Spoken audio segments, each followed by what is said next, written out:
My name Edmund Yakani, Executive Director of CEPO. I would like to take this opportunity with respect to welcome the step of RGMEC and the recently reconstituted high-level ad hoc committee holding the first meeting for sharing information on the implementation of the pending task of R-Access.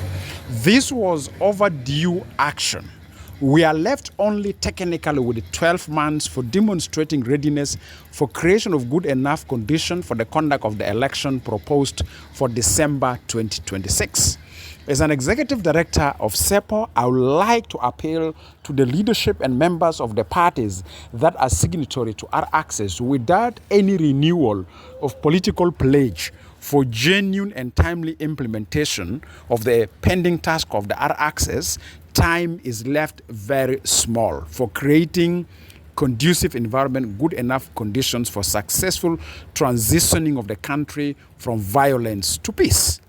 I would like to take this opportunity to appeal to the leaders and members of the parties signatory to R-Access that one of the underlying factors that have contributed for the delay of the implementation of the pending task of the R-Access is the high level in deficit and trust among the leaders and the influential members of the parties signatory to R-Access.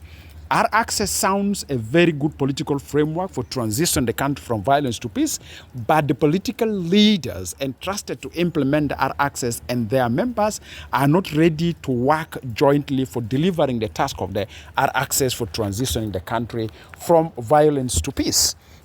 Therefore, as a civil society leader, we are calling for the leadership and the members of the newly reconstituted high-level ad hoc committee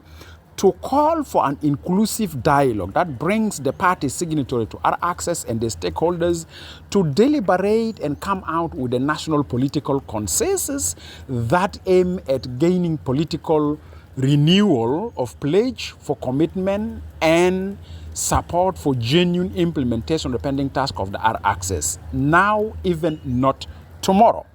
It is very important that the leadership of the parties and their members who are signatory to R-Access and the leadership and the members of the newly reconstituted high-level ad hoc committee need to work together to rescue the country within the left timeline of the 18 months, in which 12 months are what we term as a technical period. Otherwise, we may end up this particular transitional period without any success story that was aimed at generating a successful transition from violence to peace. Thank you very much.